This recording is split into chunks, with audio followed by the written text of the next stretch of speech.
Hi, everyone. We have a special correspondent, Jeremy Dery. I've known for many, many years. A person who's been not only committed to Zionism, to the Jewish people, to Israel itself, but someone who's been actually involved in Israeli politics, in Knesset, interviewing and being with the Israeli members of the Knesset, being very active in doing all things that are for the Jewish people. In 2014, he helped me organize with Mayor Friedman the first historic rally march against anti-Semitism. No one believed what we were doing. They all thought that we were crazy, so to speak. For some reason, all three of us understood something that was happening and was about to happen in the future. We thought that basically we were fear mongers, but all three of us stood together and we organized this special march rally. And I had asked the members, and they agreed with me that we should wear yellow stars. And other people said, no, don't wear yellow stars. And Jeremy said, no, Abi's right. There's the yellow stars needed because something's really happening. And now it's 11 years later, and we see anti-Semitism is around the world in a very terrible way. Jeremy, I just heard a Holocaust member was asked a question. The question was, what's worse, 1945 or 2025? And she said 2025. And the reason why she said that was because she said after World War II, people were ashamed of what they did. They didn't want to talk about it. Now, 2025, people are calling for a genocide of the Jewish people. They're saying Hitler was right and so forth. It's totally brazen. So a lot of things have changed. Now, tell me from your perspective, why do you think things have changed? And why they've changed? Well, first, it's a really big honor for me to see you again, and thank you for having me on board. Yeah, sadly, after October 7th, it sort of opened the Pandora's box on all Jew hatred, anti-Israel, free Palestine, which basically means annihilation of Israel, the only Jewish state, and you see it all over the world. And I think that it just gave a global voice to all the hatred. And I think the one difference between what happened right after the Holocaust to now is you're right that they were shamed and people were, they felt bad for the Jews. Now people are taking their anger not really on the Jews, but anything that's connected to Israel, hence the Jews. But the real symbolism is anything related to Israel. Sadly, we are the target, and really you feel this all over the world, from America to Australia. Do you think it's because we, those involved in activism, didn't do enough to prevent the tentacles of the BDS movement, the boycott, the best sanction movement that was going on for 20 years, that we didn't stop it when it was in the bud, so to speak, and that we were letting it grow across college campuses. You think that's one of the reasons also for this movement right now, anti-Semitism? I mean, look, it's very hard to prevent it because the numbers are on their side, and any small crisis in Israel can ignite their violence and their hatred.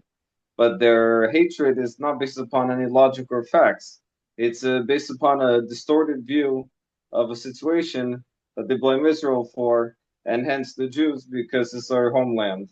So we can educate the masses, but whenever a crisis comes up, we just have to be ready to confront it with the facts and speak truthfully, not through emotions, because this is a major crisis that really changes on a daily basis, depending on what's happening vis-a-vis Israel to whatever neighbors and/or the Palestinians. I just saw a video today, or yesterday, of Manny Patinkin, the American actor, who was crying and so forth, and saying, "How can Jews do such a thing?" To children and so forth. The thing is this: Mandy Patinkin is not viewing it in terms of what's happening in the ground, and many people aren't viewing it that way. They're seeing it in a vacuum. You can tell the audience why they should not see the situation in Gaza in a vacuum light, but rather should take into account what's really happening in Gaza and why it's so difficult. and that we're not going out there and murdering children as they say we are. Yeah, the media doesn't play well on our side. We're more the Goliath against the Davids.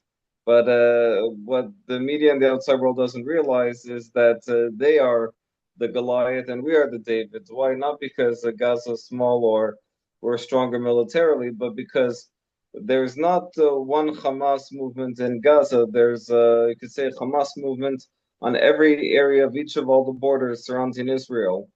They're just called different names, of course. But this Islamic radicalism is their goal really is to kill every single one of us, and they showed it on October 7th.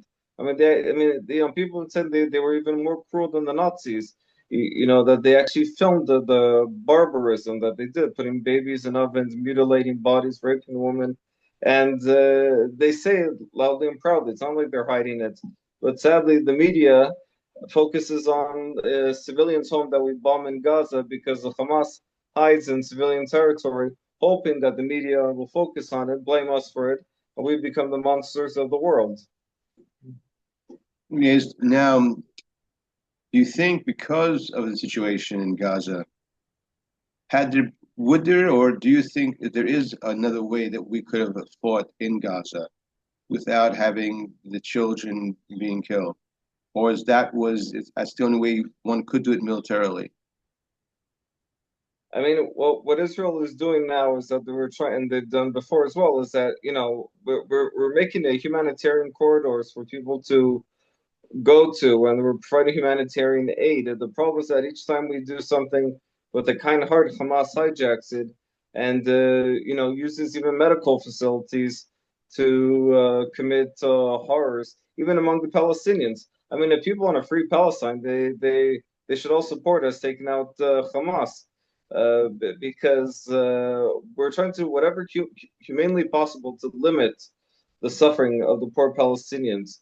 And I think that the world also needs to know is that in the Israeli army, there's not just Jews serving in the army. We have Christians, we have Druze, we even have Muslim Zionists, and the Muslims, just like many of the people in Gaza, are very supportive of us.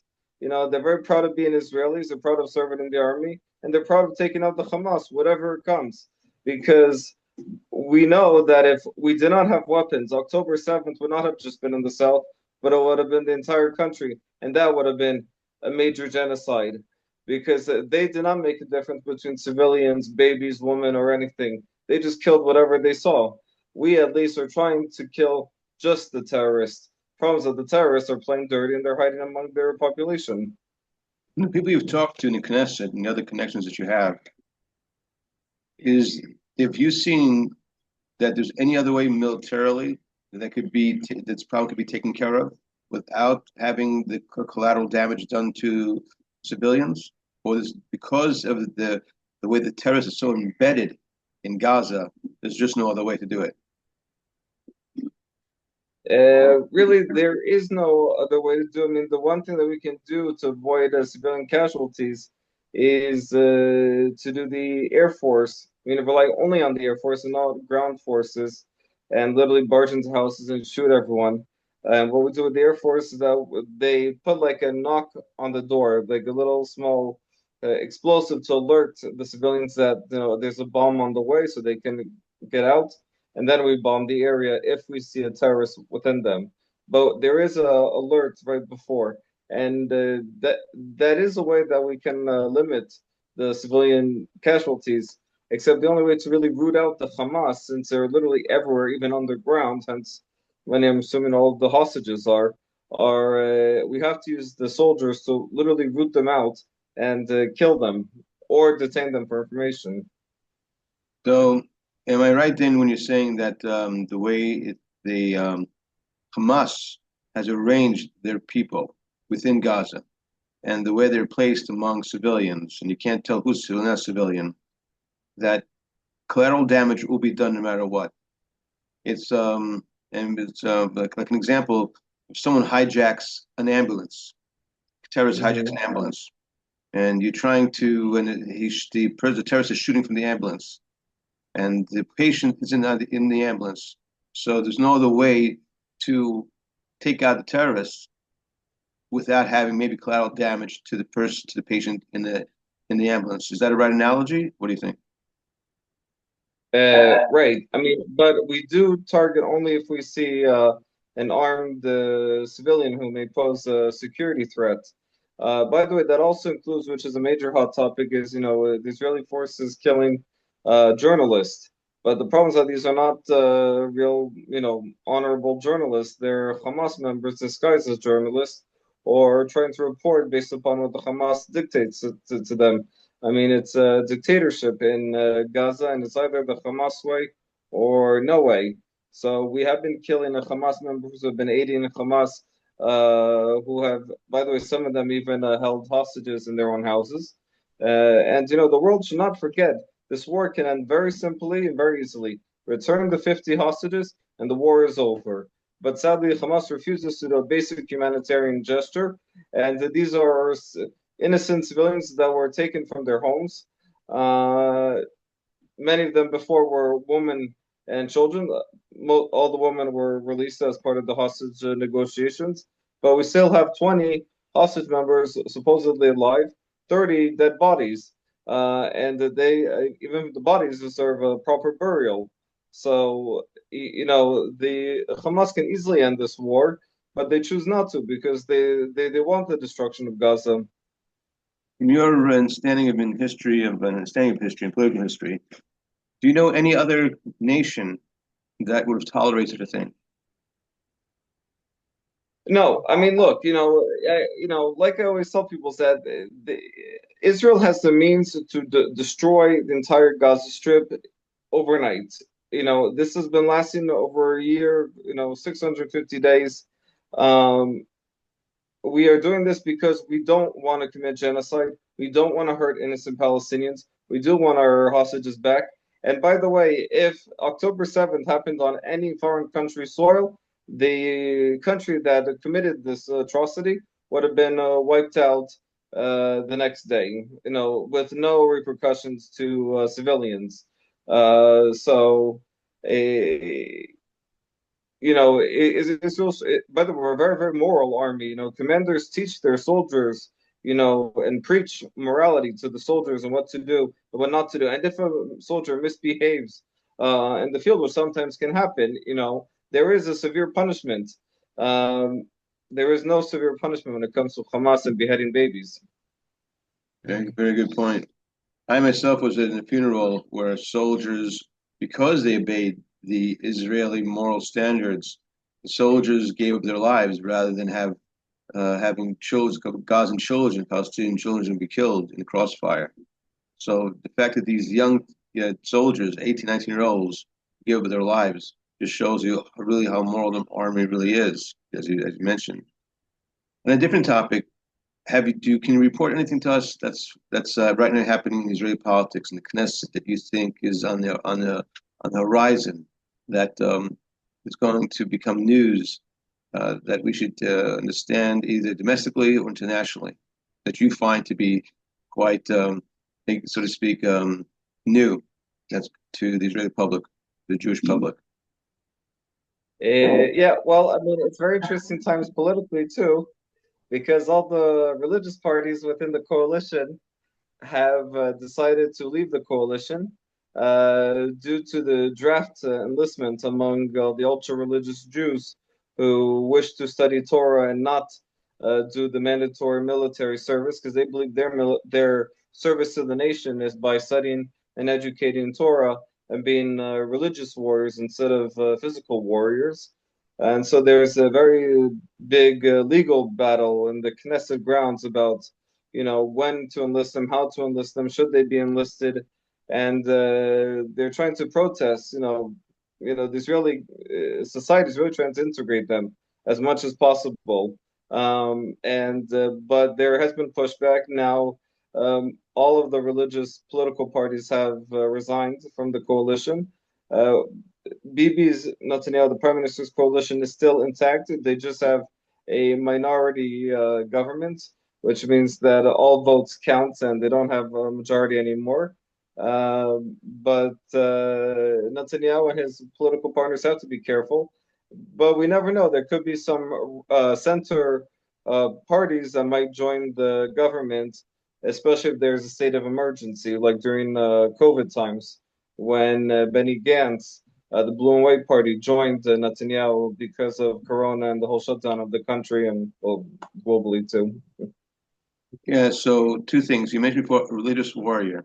So the Haredim, you mean religious warrior. You don't mean not they will really physically fight in war, but being religious war means they'll learn Torah, they'll do the prayer. That's their type of warfare. You're saying?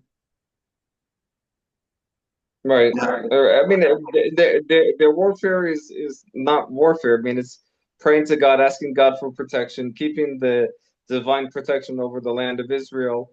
What they believe is through a continuous study of Torah and the mission of the commentaries, and it's a way of life. It's a cultural thing. It's a national way of life among them. It's very hard to separate it. And yeah, I mean, there was technical issues to integrate them within the army because of the strict religious practices, but they have found solutions. Just not many people want to budge on yeah. on joining the army.